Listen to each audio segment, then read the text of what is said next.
चींटी और कबूतर की कहानी।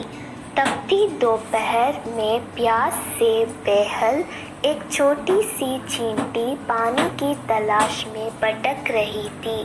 बहुत देर भटकने के बाद उसे एक नदी दिखाई पड़ी और वो खुश होकर नदी की ओर बढ़ने लगी।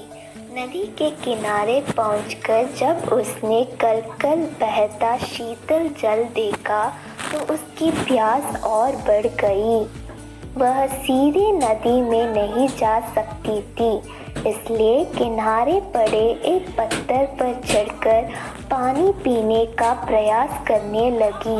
लेकिन इस प्रयास में वह अपना संतुलन खो बैठी और नदी में गिर पड़ी।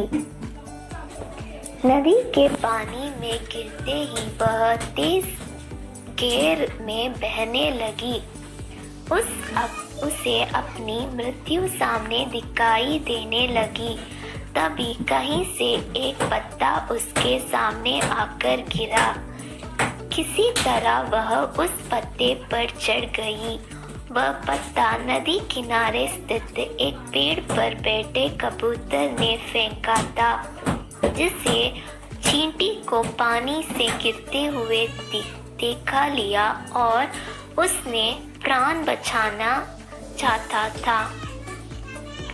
पत्ते से साथ बहते हुए चींटी किनारे पर आ गई और कूदकर सूखी भूमि पर पहुंच गई।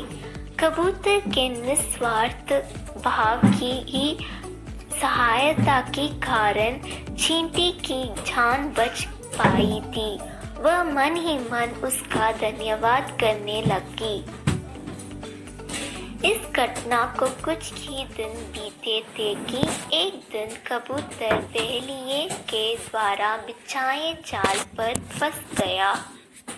उसने वहां से निकलने के लिए बहुत पंख फड़फड़ाने लगा, बहुत जोर लगाया, लेकिन जाल से निकलने से सफलता नहीं हो पाया।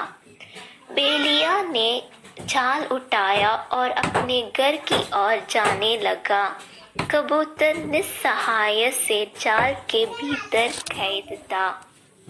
जब चींटी की दृष्टि जाल में फंसे कबूतर पर पड़ी तो उसने वह दिन स्मरण हो आया जब कबूतर ने उसके प्राणों की रक्षा की थी। चींटी तुरंत बहेलिये के पास पहुंची और उसके पैर पर जोर-जोर से काटने लगी। बहेलिया दर्द से चटपटाने लगा। जाल पर से उसकी पकड़ ढीली पड़ गई और जाल जमीन पर जा गिरी। कबूतर का जाल से निकलने का अवसर प्राप्त हो चुका था। वह झटपट जाल से निकला और उड़ गया। इस तरह चींटी ने कबूतर के द्वारा किए गए उपकार का फल चुकाया। सीख: कर भला हो भला। दूसरों पर किया गया उपकार